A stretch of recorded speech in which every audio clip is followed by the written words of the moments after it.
Good evening, everyone. We have three more chapters in this book of Jeremiah. In these next two chapters, it deals with Babylon and they are extremely long. We will try to finish this chapter today, but before we begin, I would like to help us paint an understanding of why chapters 50 and 51 came to bear. First of all, we have read in the earlier chapters that God sees Nebuchadnezzar as his servant. And by saying that, it doesn't mean that Nebuchadnezzar knows God and obeys God in doing everything that God wants. But in this backdrop of the emerging superpower of Babylon, Babylon is seen by God as a huge force to be reckoned with. In fact, the most powerful. They had overthrown the Assyrian Empire, and now they are growing in strength. As they grow in strength, their growth in this power and hunger to expand her empire was actually looking to the south of Babylon. One of those locations would be Judah. And so God is using the desires of Nebuchadnezzar, the desires of the Babylonian Empire as it began to roll out and take territory. And so by that, we mean that Nebuchadnezzar is God's servant to execute punishment. And so in the last few chapters that we have covered, we saw how God was going to use the Babylonian Empire, the armies of the Chaldeans, Nebuchadnezzar himself, to come down from the north to deal with Egypt, to deal with the Philistines and the Gaza area, to deal with the Moabites, Moab, Ammon, Edom, and we saw a number of nations. In fact, Jeremiah chapter 25 lists out all the nations that are there, all the way down to the Arava, which is what we call Arabia. And hence we see the interest, the hunger, and the desire of Babylon to expand southward into Syria, conquering Judah, Ammon, Moab, Edom, the Arabian Peninsula, and all the way down to Egypt. However, what is interesting is now there are two chapters that we are faced with, chapters 50 and 51. And it begins this way. It says, the word that the Lord spoke against Babylon and against the land of the Chaldeans by Jeremiah the prophet. And so there are issues that God has with the Babylonian Empire. While God is piggybacking on the desires and hunger of Nebuchadnezzar to pass judgment upon all the nations, particularly of Judah. To be fair, Judah went into idolatry, they went into injustice, they just ignored God. And so God has already spoken in the Torah, in Deuteronomy chapter uh, 28 and the likes. And they will have been told that if they do not respect God and follow God, He would turn off the windows of heaven. And eventually, if they continue to defy God, they will be kicked out of the land. And so the northern empire had failed, and the Assyrians had taken them out. But the Assyrians were not successful against Judah at the time of Hezekiah. God protected that nation, and 186,000 strong army had to die, and they had to leave and leave Judah untouched.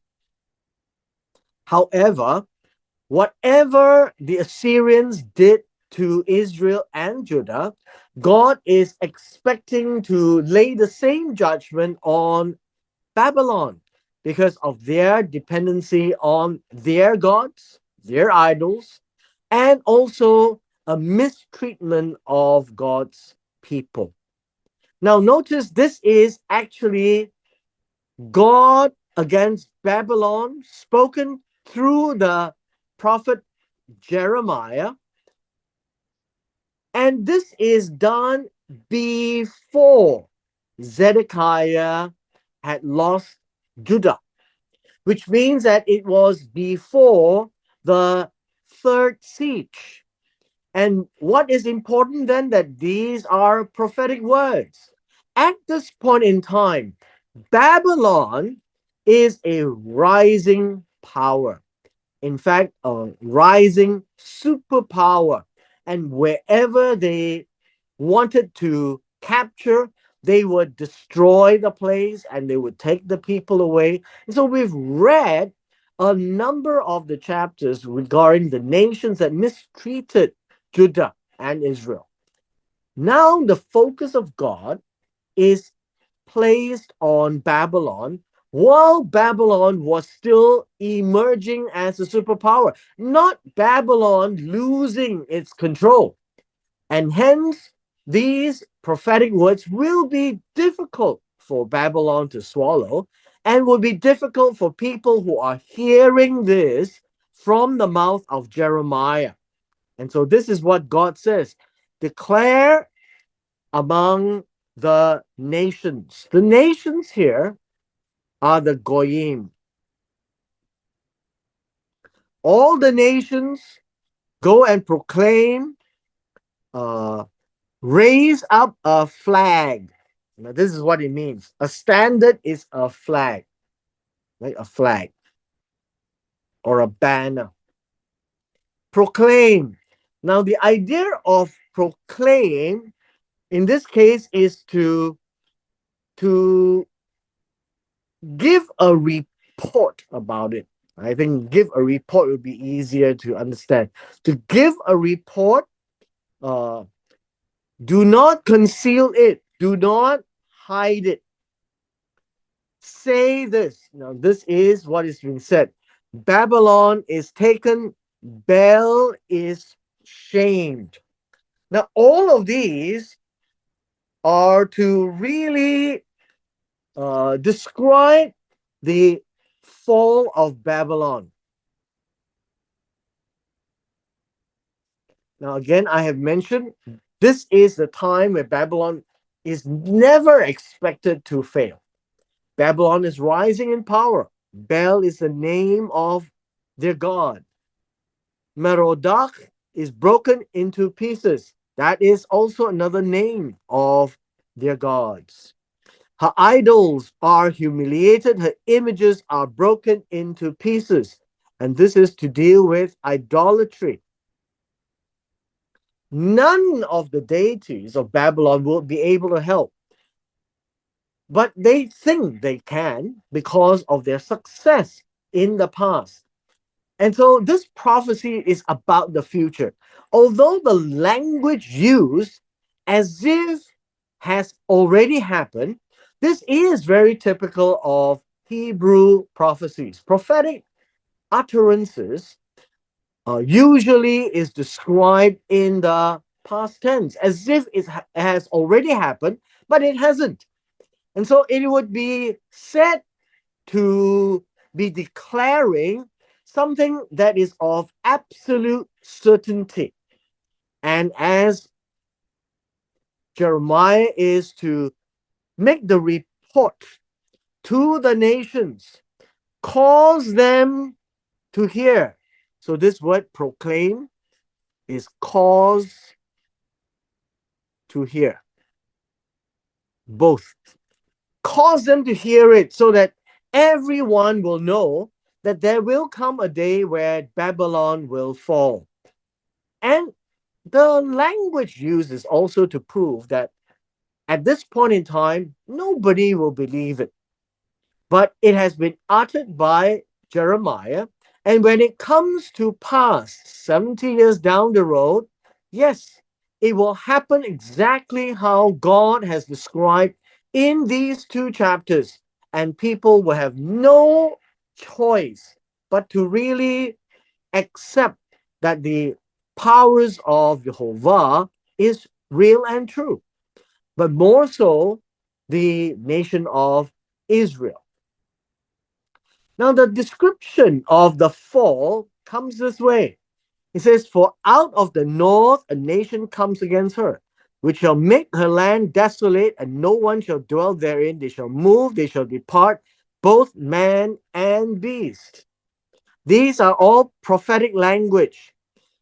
Babylon is a nation north of Judah, and Babylon takes Judah.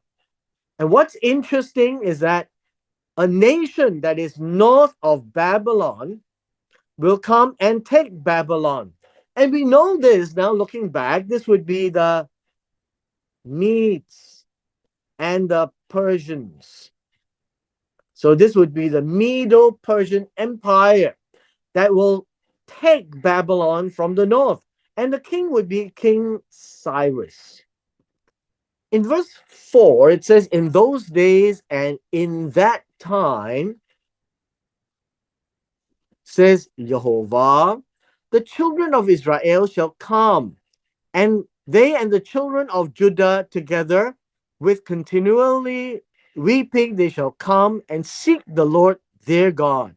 They shall ask the way to Zion with their faces toward it. Come and let us join ourselves to Jehovah in a perpetual covenant that will not be forgotten." Now, these words are difficult in some way. We know that at this point in time, the children of Israel has been distributed or separated by the Assyrians. Then the children of Judah are the ones that will be in exile in Babylon.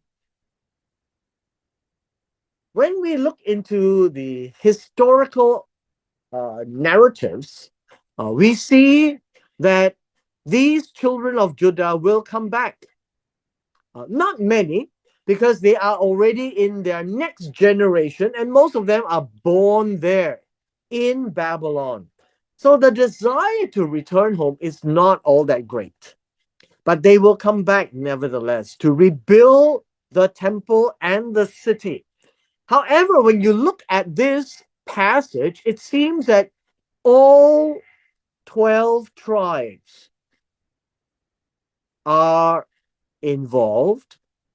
And as all 12 tribes go, the children of Israel, the children of Judah, and they come to seek God, appears that it speaks of a future day when they too will become dispersed. We see this in 135 CE, when Emperor Hadrian chased all the Jews out of the land. Now, the promise is one day, and we see this in Ezekiel chapter 37, all 12 tribes, the northern house, the southern house, will come back, and they will no longer be two nations, but they will be one under one shepherd. And that whole period will be the period of the Jewish Messiah.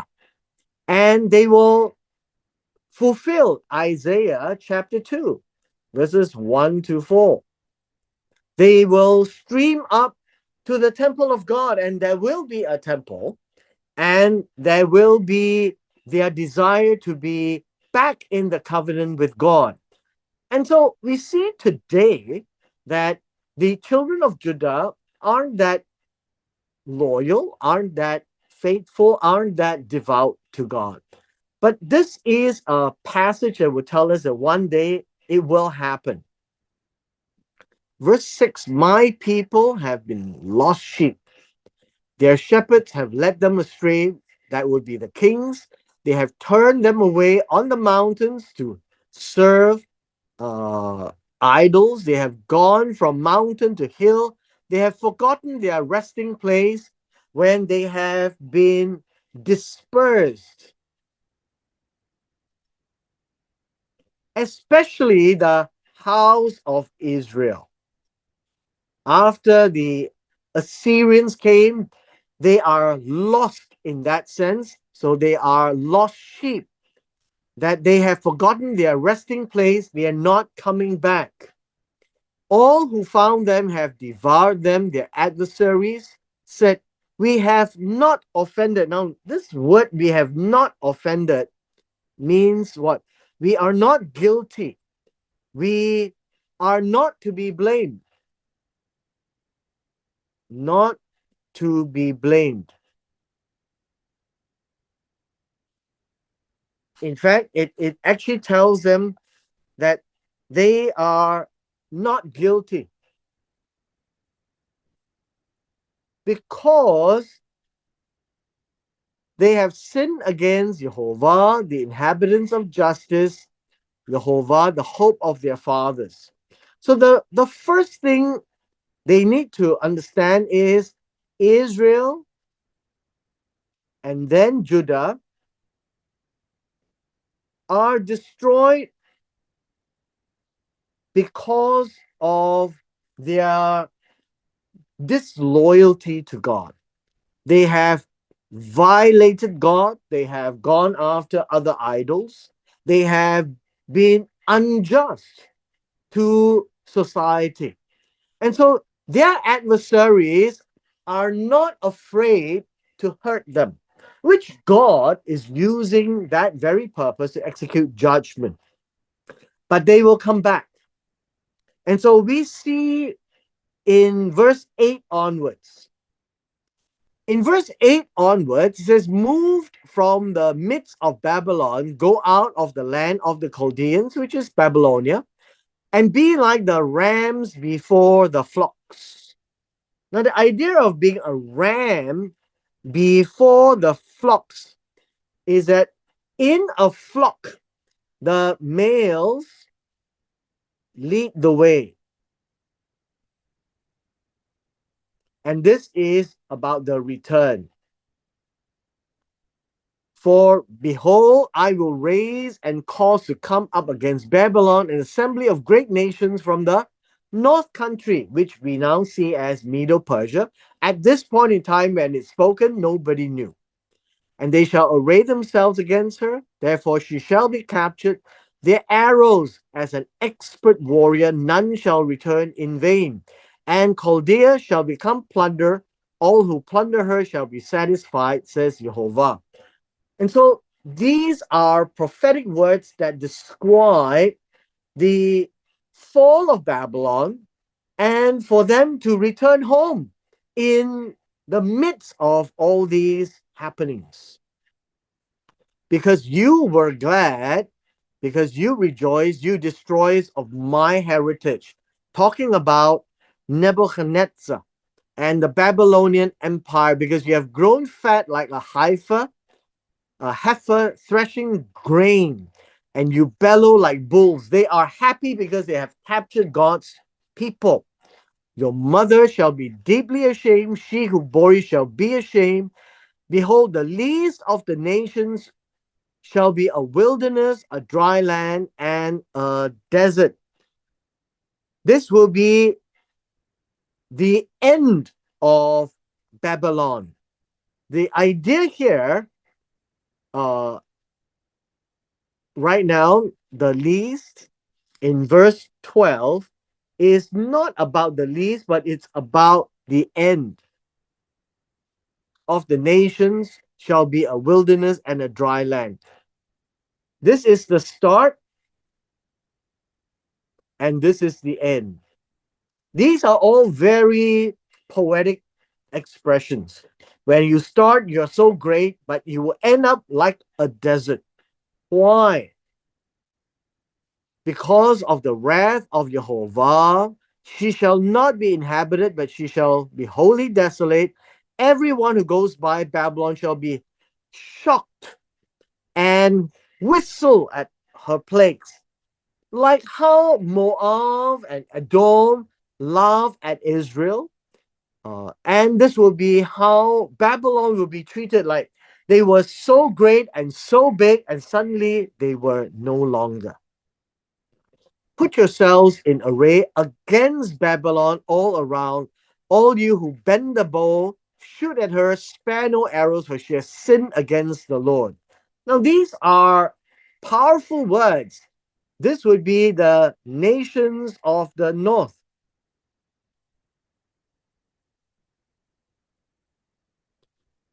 And Babylon, it says here in verse 14, that she has sinned against the Lord.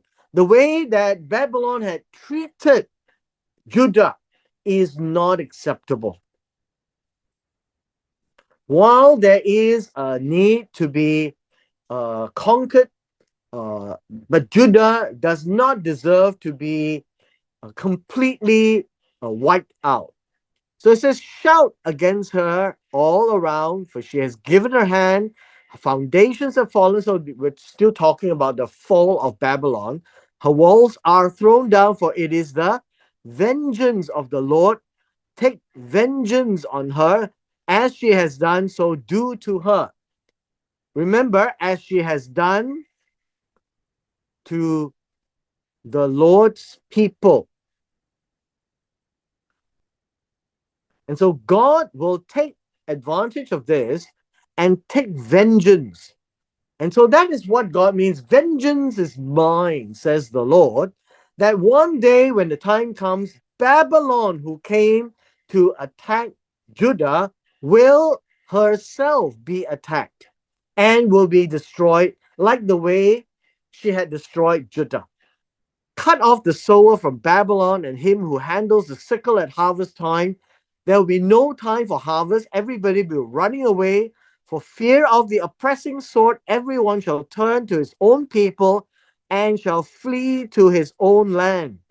Because Babylon is a melting pot of so many people from so many places, where Babylon brought the best of all these nations to Babylon. And when they are being taken over by the northern nations, people left Babylon to return home. Verse 17. Verse 17 tells us that Israel is like a scattered sheep. What is a scattered sheep? A scattered sheep is a flock of sheep that has gone all over the place. That is what it means, scattered. So we are told the house of Israel has gone all over the place, and when Babylon came, they too had went all over the place, except for a big group of them were taken captive into Babylon, and then Babylon became the center of Torah. So God is saying, Israel is like a scattered sheep, the lions have driven away. The idea here in verse 17 is that the lions have driven Israel away, scared her. And so we are told, first, it is the king of Assyria. Now, at the last, it is this Nebuchadnezzar, king of Babylon. He has broken the bones of Israel. So this is about what the two powerful nations have done. God allowed Assyria to deal with a northern kingdom.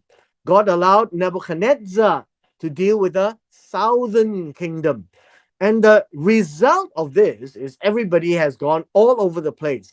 Hence the terminology of, say, the lost 10 tribes of Israel, because we don't know where they've gone. However, we do know that a good number of them came south when Shalmaneser came against the northern kingdom.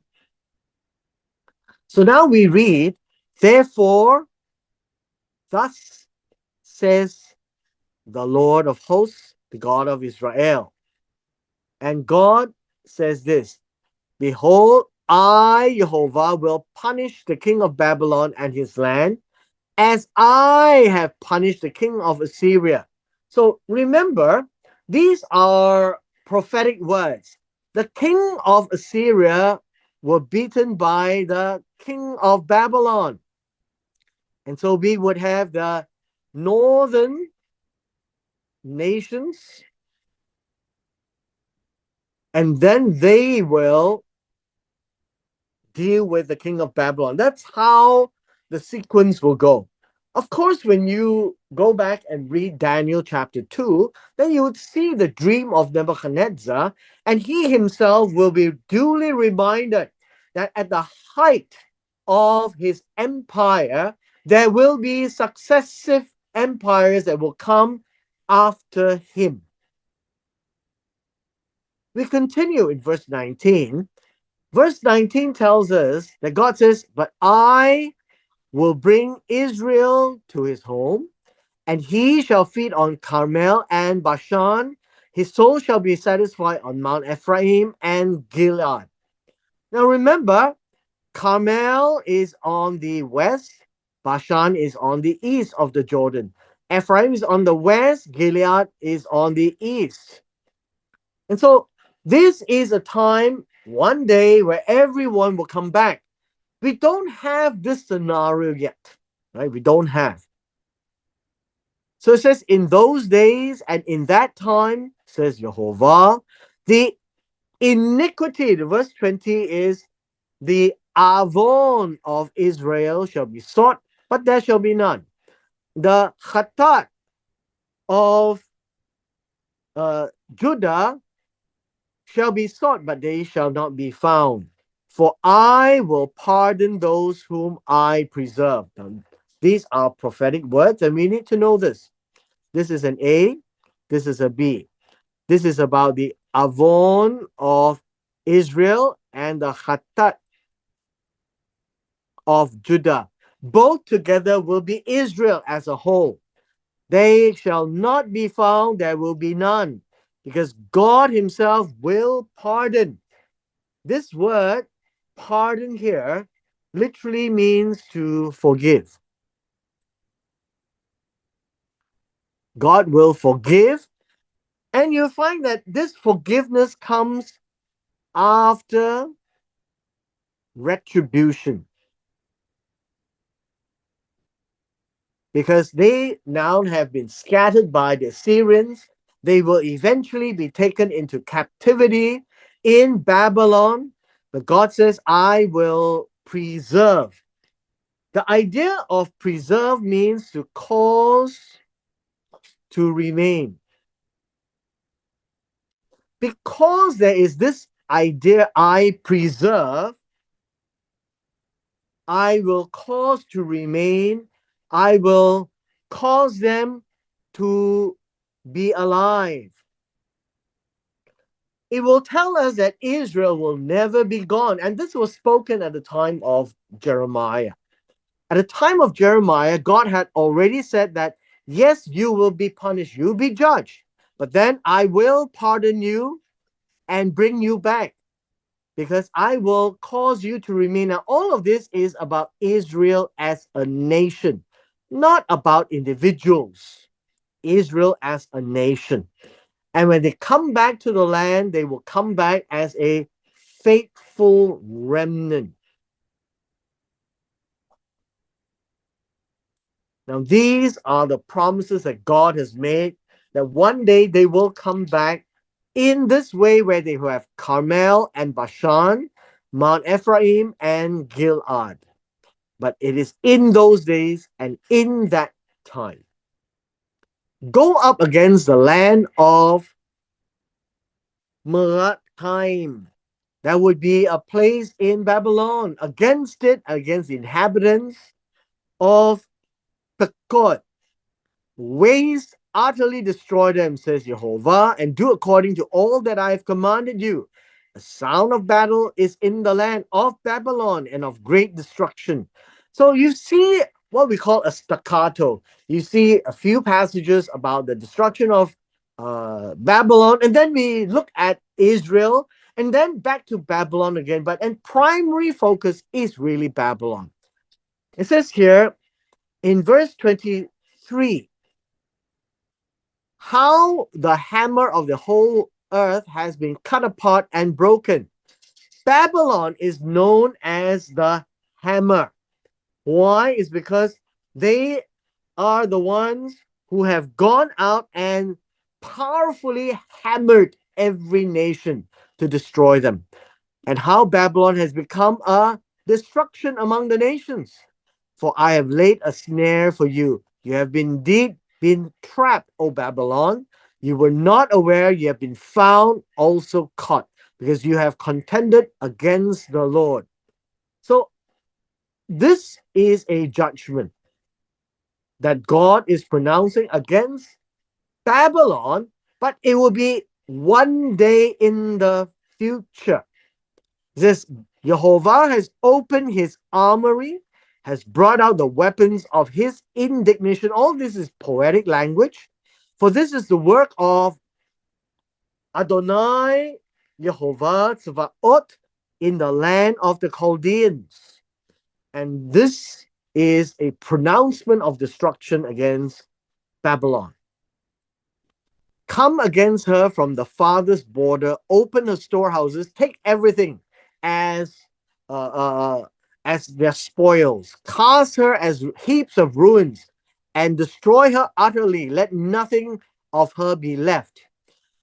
The following statements talk about the extent of damage. Slay her bulls, her princes, the princes of the land, the leaders of the land. Let them go down to the slaughter. Woe to them, for their day has come and the time of their punishment. The leaders always bear the biggest brunt of the attack of an enemy. The voice of those who run away and try to escape from the land of Babylon declares in Zion the vengeance of the Lord our God. So this is about what the Jews who return back will say, the vengeance of his temple. Remember, this is important because Nebuchadnezzar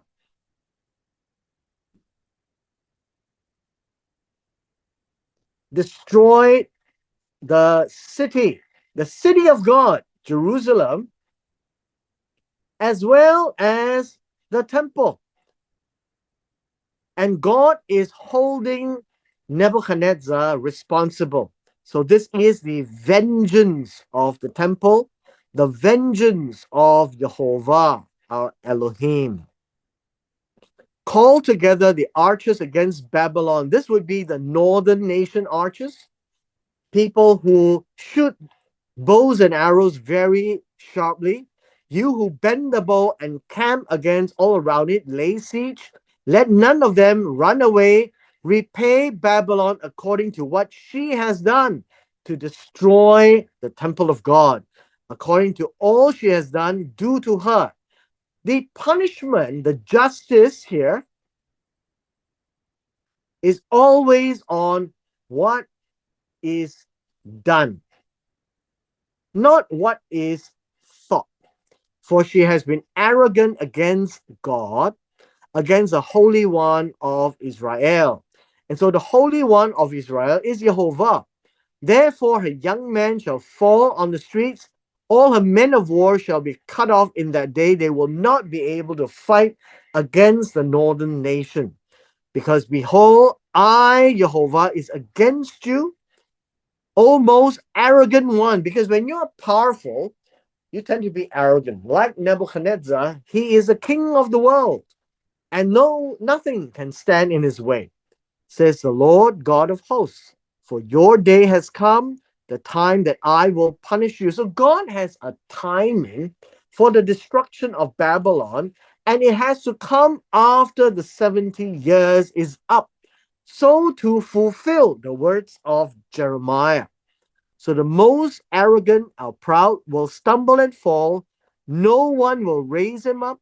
I will kindle a fire in his cities, and it will devour all around him. They will be burned. So it is a very poetic and imagery description of the destruction of Jerusalem. Then it comes back to Judah and Israel again. So thus says the Lord of hosts, the children of Israel were oppressed, along with the children of Judah.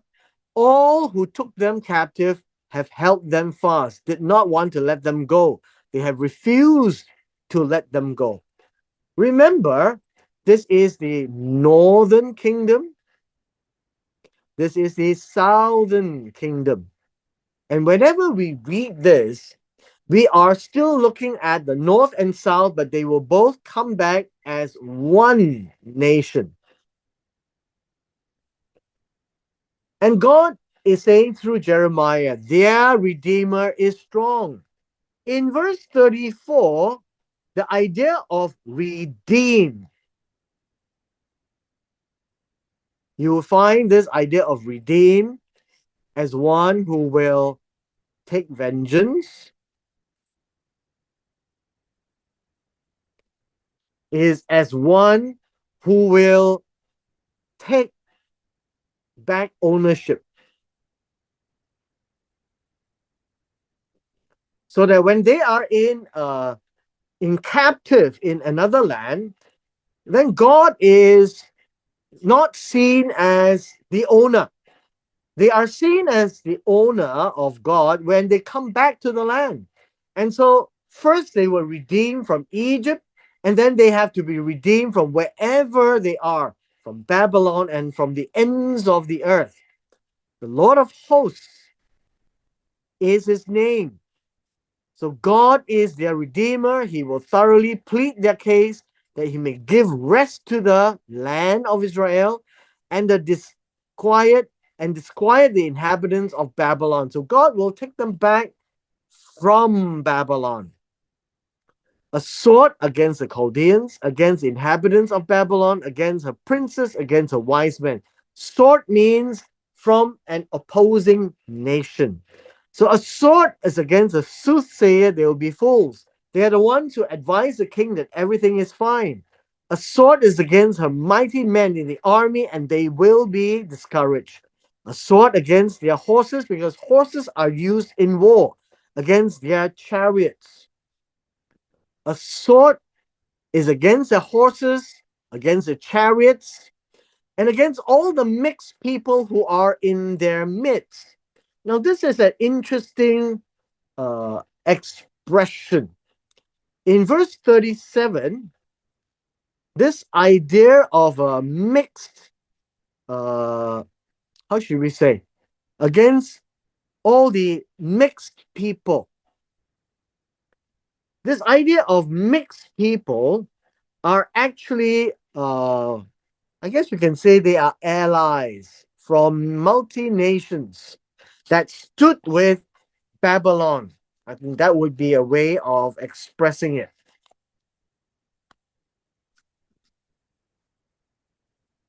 And then it says, and they will become like women. Now, this is not supposed to be a derogatory statement against women. In those days, only the men fight.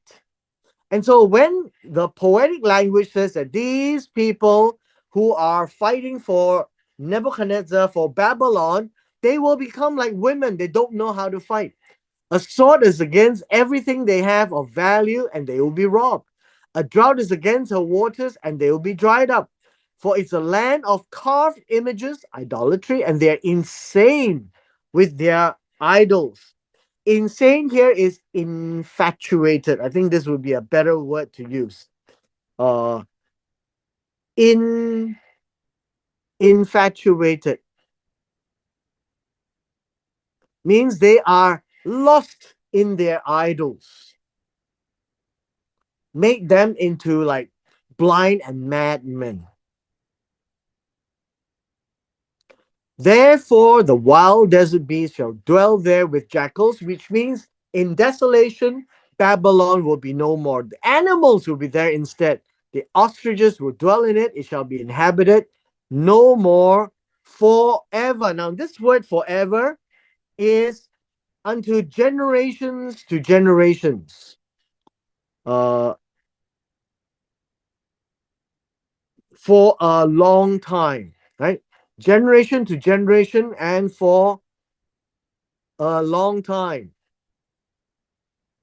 Now, how many generations? We don't know, but it's an expression that it seems that it's going to be continually for a while. Just like God overthrew Sodom and Gomorrah, which we can't find today, and their neighbors, no one shall reside there, nor son of man dwell in it. This is a prophecy that Babylon is going to be a wasteland.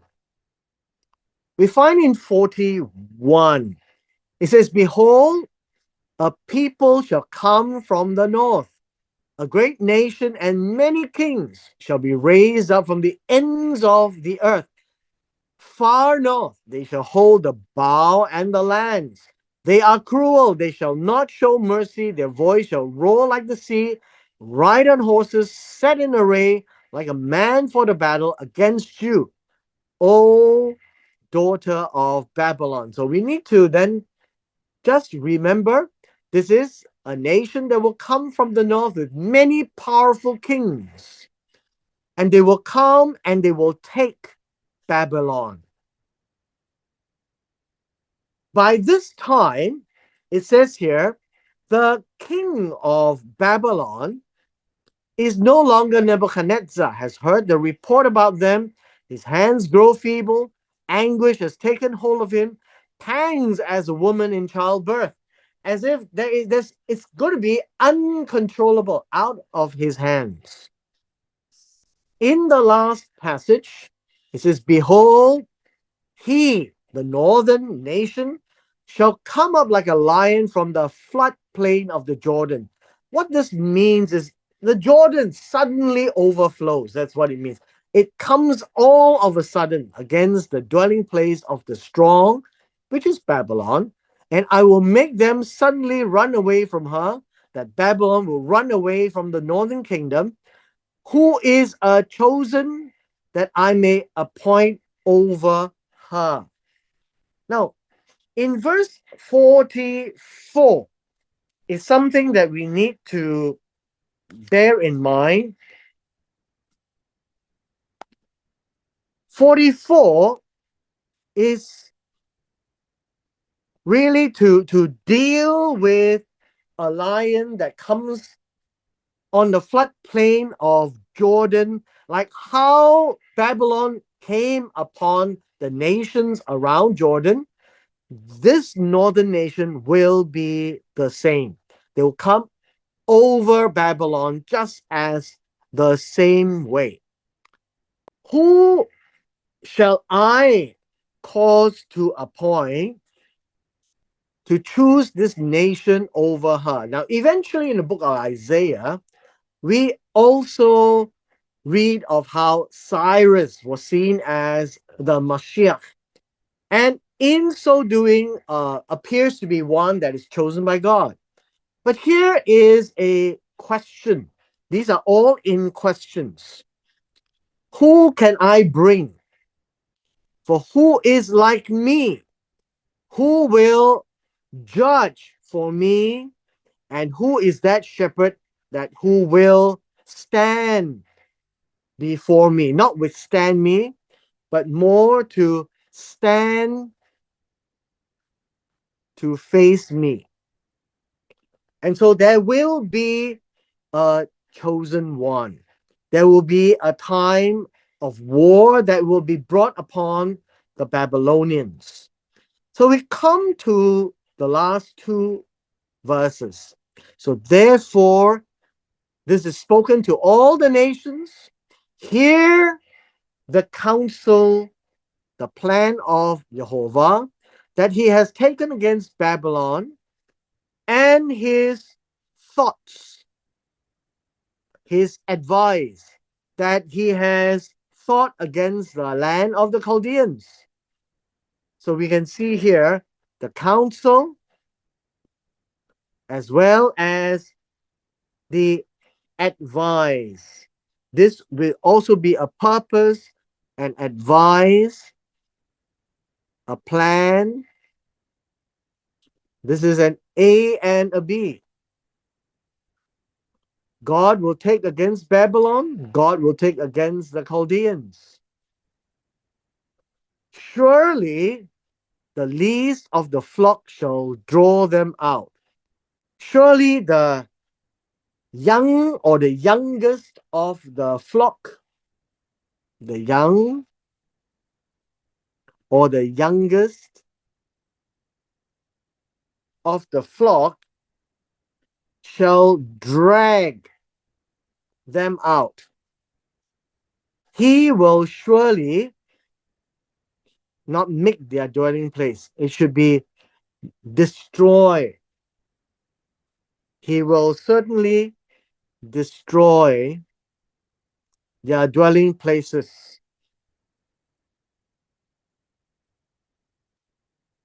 This is about the plan of God to bring Babylon to her knees, so that at the end of the day, we can now see at this time, Jeremiah is saying to the nations, this is going to happen one day. Nobody will believe it, I can assure you, at this point in time. And we look back at the history, and it happened exactly as what God has said. So, at the noise of the taking of Babylon, the earth will rumble, and the cry is heard among the nations, which tells us this, that after Babylon, there will be another great nation. And this next great nation will then take over everyone's land. So it is not that the great nation from the north comes and everything ends. The great nation of the north comes and he will assume and conquer the entire empire of Nebuchadnezzar. And that would be the Medo Persian Empire. And with this, we come to the end of our session today.